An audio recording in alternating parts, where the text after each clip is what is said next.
తెలంగాణ రాష్ట్ర వ్యాప్తంగా ముఖ్యంగా దేశవ్యాప్తంగా కూడా సైబర్ క్రైమ్కి సంబంధించినటువంటి నేరాలు పెరిగిపోతూ ఉన్నాయి. ఇక బాధితుల సంఖ్య కూడా మనం గణనీయంగా చూస్తూ ఉన్నాం. బాధితులు పెరిగిపోతున్న కొద్దీ అవేర్నెస్ క్రియేట్ చేయడంలో సైబర్ క్రైమ్కి సంబంధించినటువంటి పోలీసులు అయితే నిమగ్నమవుతున్నటువంటి పరిస్థితి. అయినప్పటికీ కూడా అడపదడప ఇలాంటి సంఘటన అయితే మనం చూస్తూ ఉన్నాం. ఇక పెద్ద పెద్ద వ్యక్తులను సైతం సైబర్ నేరగాళ్ళు అయితే వదలడం లేదు. అసలు సిసిఎస్ పోలీసులు ఎలాంటి విషయాలలో జాగ్రత్తగా ఉండాలని చెప్తా ఉన్నారు, ఎలాంటి మాటలలో కూడా ఎలాంటి వలలు వేయడానికి సైబర్ నేరగాలు చూస్తూ ఉన్నారు అడిగి తెలుసుకుందాం. మనతో పాటుగా మాట్లాడడానికి సిసిఎస్ పోలీస్ అధికారి శైలేందర్ మనతో పాటుగా ఉన్నారు. సార్, ప్రధానంగా ఎలాంటి కేసులు సిసిఎస్కి వస్తూ ఉన్నాయి, మీరు ఎలాంటి కేసుల పట్ల ఎక్కువ శ్రద్ధ చూపిస్తూ ఉన్నారు? మాకు ఏంటంటే ఎక్కువ ఇన్వెస్ట్మెంట్ ఫ్రాడ్లు, ట్రేడింగ్ ఫ్రాడ్లు, ఏపీకే ఫైల్స్, న్యూడ్ కాల్స్ కానీ, సోషల్ మీడియా హ్యాండిల్స్ కానీ ఇవి ఎక్కువ వస్తుంటాయి. మాకు పార్ట్ టైం జాబ్లు ఎక్కువ వస్తుంటాయి. దీనికి మెయిన్ ఎక్కడి నుంచి మనకి మూలం అంటే వాట్సాప్ కానీ, మన ఫేస్బుక్ కానీ, టెలిగ్రామ్ కానీ, ఇంకా ట్విట్టర్ కానీ, దీంట్లో ఫస్ట్ మనకు లింక్ వస్తుంది, ఫ్రెండ్షిప్ లింక్ సంథింగ్ ఏదో ఒక లింక్ వస్తుంది. మన దానికి వచ్చినా మనం ఏం చేస్తామంటే జస్ట్ చూస్తాం అంతే. ఏంటంటే part time job, example part time job అనుకోండి, చూస్తాం.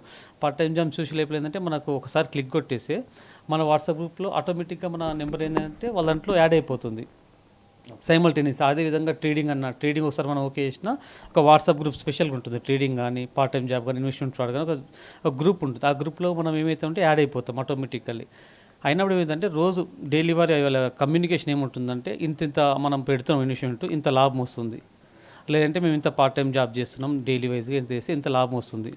అది చూసే వరకు మనకి ఏమనిపిస్తుంది అంటే విక్టిమ్స్ మామూలుగా ఏం చేస్తున్నారంటే సార్ మేము చూడడంలో మాకేముంది, నష్టమైతే ఏం జరగదు కదా, చూసేసినప్పుడు ఏంటంటే ఏదో ఒక రోజు అరే ఇంత లాభం వస్తుంది, ఇంత ప్రాఫిట్ వస్తుంది, పార్ట్ టైం జాబ్ అంటే ఏందని ఒకసారి క్లిక్ చేస్తే వాడు మనకు పంపిస్తాడు. జస్ట్ ఒకటి ఏదన్నా రివ్యూ, ఒక టాస్క్, ఎగ్జాంపుల్ ఇప్పుడు ఒక హోటల్ ఉందనుకోండి, ఆ టాస్క్ మనం ఒకసారి క్లిక్ చేసి లైక్ కొట్టేసి ఒక టాస్క్ అయిపోయినట్టు. అప్పుడు మనకు 100 రూపాయలు 200 వస్తాయి. అట్లా టాస్క్లోని ఒక విధంగా. ఇంకోటి చేయమంటే ట్రేడింగ్ అన్నట్టు. ట్రేడింగ్లో చూస్తుంటే ట్రేడింగ్ గ్రూప్ ఏంటంటే అందరికీ ప్రాఫిట్ వస్తుంటుంది, మనం కూడా ట్రేడింగ్ చేస్తే తప్పేంది అనేది ఒక ఆశ అన్నట్టు, అంతే పైసల కోసము. ఇప్పుడు టాస్క్లు అనుకోండి, ఒక 100 రూపాయలు పెడితే 140 వస్తుంది, ఒక 1000 రూపాయలు పెడితే 1400 వస్తాయి, ఒక 10,000 పెడితే 14,000 వస్తాయి, 15,000 వస్తాయి. ఇట్లా స్టార్టింగ్ ఏంటంటే ఇనిషియల్ అమౌంట్ మనకు 2-3 సార్లు ఇస్తారు. తర్వాత ఏంటంటే నెక్స్ట్ టైం మనం అమౌంట్ ఎప్పుడైతే ఇన్వెస్ట్మెంట్ పెడతామో, పెద్ద అమౌంట్ పెడతామో వాడు ఇయ్యాడు. ఏమంటారంటే సెటప్ టాస్క్ అంటాడు, ఒక 6-7 టాస్కులు చేస్తేనే మేము ఇవ్వగలుగుతాం. అప్పుడు ఏమైతుందంటే 10,000 పోతుంది, 1,00,000 పోతుంది, 10 లక్షలు పోతాయి, 50 లక్షలు పోతాయి, కోట్లు కూడా పోతాయి. తర్వాత మనకి ఏమైందంటే డిస్ప్లేలో చూపిస్తుంది ప్రాఫిట్, కానీ అమౌంట్ ఎక్కడ విత్డ్రా కాదు. లాస్ట్కి ఏమవుతుందంటే వీళ్ళకి మోసపోయినామని తెలుస్తుంది. ఇప్పుడున్నటువంటి ఈ ఫ్రాడ్లలో ప్రధానంగా మీ దగ్గరికి వచ్చినటువంటి వాటిలలో మీరు ఐడెంటిఫై చేసినవి ప్రధానంగా చెప్పాలనుకుంటే ఈ మధ్య కాలంలో న్యూడ్ కాల్స్ అని చెప్పేసి అవి కూడా వస్తూ ఉన్నాయి. దాని తర్వాత పండుగలకు సంబంధించి కొన్ని ఫైల్స్కు సంబంధించి అంటే మీకు గిఫ్ట్ వచ్చిందని చెప్పేసి అలాంటివి కూడా వస్తూ ఉన్నాయి.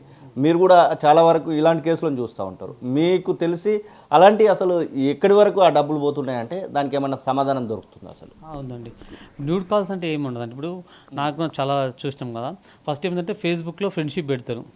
ఫేస్బుక్లో ఫ్రెండ్స్ చేసినప్పుడు ఏంటంటే మనం ఫ్రెండ్స్ ఒకసారి లైక్ కొట్టినాం అనుకో, దాంట్లో కొంచెం కన్వర్సేషన్ వస్తుంది, కమ్యూనికేషన్ కొంచెం ఫ్రెండ్లీగా అయిన తర్వాత ఫోన్ నెంబర్ ఏంటి మాట్లాడదామని. ఇప్పుడు తెలుగు వాళ్ళు చాలామంది ఏం చేస్తుంటే ఫోన్ నెంబర్లు ఇచ్చేస్తుంటారు. వచ్చే వరకు ఒకసారి వీడియో కాల్ వచ్చారు, సడన్గా ఎత్తేస్తాం. మనం ఎత్తేసరికి ఏంటంటే అవతల న్యూడ్ కాల్స్ ఆటోమేటిక్గా రికార్డ్ అవుతుంది. ఆటోమేటిక్గా రికార్డ్ ఏమైందంటే వాళ్ళ తర్వాత బ్లాక్మెయిల్ చేయడం జరుగుతుంది. అంతకుమించి అక్కడ ఏముండదు, మనకు డైరెక్ట్ కాల్ రాదు. ఒకవేళ అన్నోన్ నెంబర్ నుంచి వీడియో కాల్స్ మాత్రం 80% మనం ఎత్తొద్దు. ఫేస్బుక్లో కానీ, వాట్సాప్లో కానీ, ఇన్స్టాగ్రామ్లో కానీ, ట్విట్టర్లో కానీ తెలుగుతో మ్యాక్సిమం దూరం ఉండడం బెస్ట్.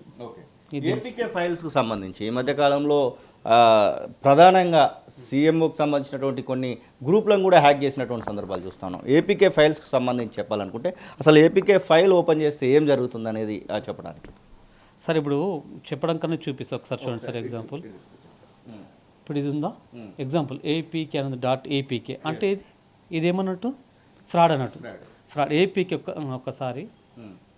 ఒక్కసారి ఇప్పుడు నేను అది చేయలేదు, నాకు తెలిసిన వాళ్ళు పంపిస్తే నేను ఫ్రాడ్ అని చెప్పిన. దీన్ని మనం క్లిక్ చేసినాం అనుకోండి, ఈ ఫోన్ మొత్తం హ్యాంగ్ అయిపోతుంది, అంటే కాంప్రమైజ్ అయిపోతుంది. అవతల వాళ్ళు మనం హ్యాక్ చేసేస్తారు. మనమే ఇచ్చిన యాక్సెస్ వాళ్ళు తీసుకోలే, ఇంకా వాళ్ళు చేసి పంపించారు, మనం చేయలేదు ఇంతవరకు. వాళ్ళు పంపడం జరిగిందా మనం ఇంతవరకు క్లిక్ చేయలే. ఒకవేళ నేను డౌన్లోడ్ చేసిన అనుకోండి, మన ఫోన్ మొత్తం వాళ్ళు కాంప్రమైజ్ అయిపోతుంది, మన పిక్చర్స్ కానీ కాంటాక్ట్స్ కానీ ఎనీవన్ అన్ని వాళ్ళు కాంప్రమైజ్ అయిపోతాయి. అంటే మనం ఇస్తేనే యాక్సెస్ వాళ్ళు ఏమైనా చేయగలుగుతారు, మనం ఇవ్వనంత వరకు ఏమీ చేయలేరు. ఓకే, ఇది మాత్రం ఫ్యాక్ట్. ఒక్కసారి ఇట్లా డేటా పోయిన తర్వాత మళ్ళీ రికవర్ చేసుకోవడమో, లేకపోతే ఆ పంపించినటువంటి వ్యక్తిని ఐడెంటిఫై చేయడమో, లేకపోతే ఈ ఫోన్ను మళ్ళీ మనము మన యొక్క మాన్యువల్గా తెచ్చుకోవడానికి ఎంత సమయం పట్టొచ్చు? అట్లా మన దగ్గర ఏమైనా అవకాశాలు ఉన్నాయా? ఇప్పుడు ఎవరైనా ఫోన్ హ్యాక్ అయిందని వస్తే మాత్రం మన దగ్గర ఉంది, ల్యాబ్ ఉంది, మనం ఇమీడియట్గా దాన్ని రిఫ్రెష్ చేసి మళ్ళీ కొత్త మొబైల్ లాగా చేయగలుగుతాం. అది ఓకే. ఇంకోటి ఏంటంటే మనకి మెయిన్గా ఏంటంటే అన్నోన్ పర్సన్ లింక్స్ వచ్చినా, యాప్స్ వచ్చినా, ఏదైనా పర్లేదు, మనం మాత్రం ఆ లింక్ని క్లిక్ చేయొద్దు, యాప్ని డౌన్లోడ్ చేసుకోవద్దు. ఒకవేళ చేసుకున్నాం అనుకోండి, సరే ఇప్పుడు అంతా అయిపోయింది చేసుకుని, ఒకవేళ డబ్బులు పోయినాం అనుకోండి, విత్ ఇన్ 1 అవర్ అంటే ఇప్పుడు గోల్డెన్ పీరియడ్ ఉంది, ఆ 1 అవర్ లోపల మాకు వచ్చి కంప్లైంట్ చేసిన 1930 కాల్ చేసినా, లేదంటే cybercrime.gov.in రిపోర్ట్ చేసినా విత్ ఇన్ 1 అవర్లో మ్యాక్సిమం. ఇంతకుముందు ఉండేది గోల్డెన్ అవర్స్ అంటే 24 అవర్స్ ఉండేది, ఇప్పుడు అట్లేదు. గోల్డెన్ అవర్స్ అంటే 1 అవరే. ఆ 1 అవర్లో మనం ఒకవేళ కంప్లైంట్ రిజిస్టర్ చేస్తే అమౌంట్ ఫ్రీజ్ అయ్యే ఛాన్స్ ఉంది. ఫ్రీజ్ అయితే మనం త్రూ కోర్టు నుంచి ఇప్పించవచ్చు. ఇంతవరకు మేము ఒక కేసులో 1,95,00,000 కూడా మేము రీఫండ్ ఇప్పించాం ఇమీడియట్గా. యాక్షన్ అనేది స్పీడ్గా ఉందనుకోండి, అమౌంట్ ఫ్రీజ్ అయిపోతుంది. త్రూ కోర్టు నుంచి మనం లీగల్గా ఇమీడియట్గా ఇప్పించవచ్చు.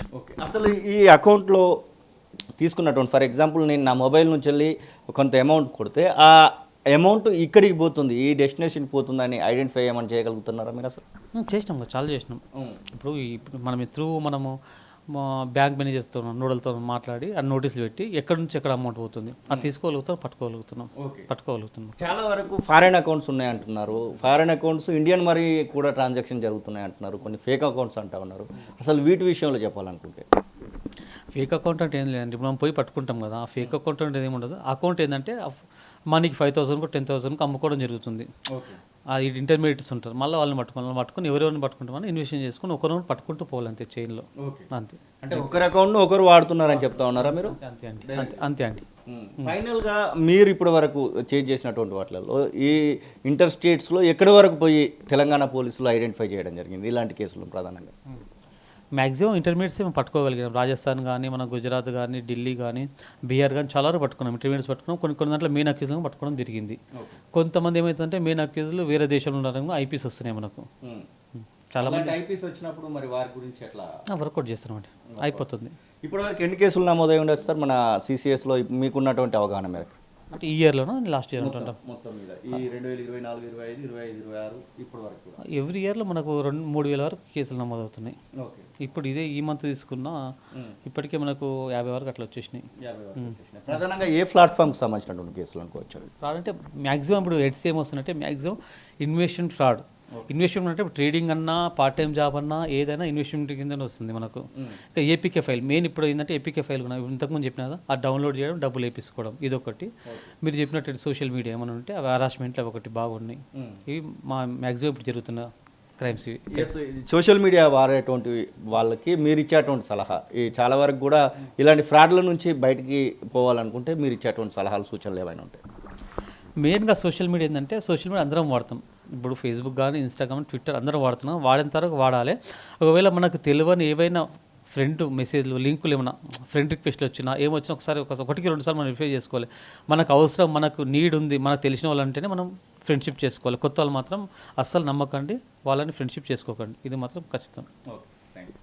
ఇది అత్యాశకు పోకూడదు అనేటువంటి మాటను వారు చెప్తున్నాయి. ఇక మన చేతుల్లోనే మన యొక్క భద్రత ఉందనేటువంటి మాట కూడా వారు చెప్తున్న పరిస్థితి. ఏది పడితే అది నొక్కకూడదు. ముఖ్యంగా ఏపీకే ఫైల్స్ పట్ల అప్రమత్తంగా ఉండాలి.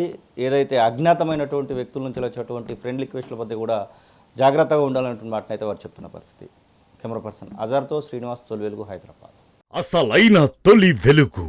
ఫాలో వాట్సాప్ @తొలి వెలుగు అఫీషియల్.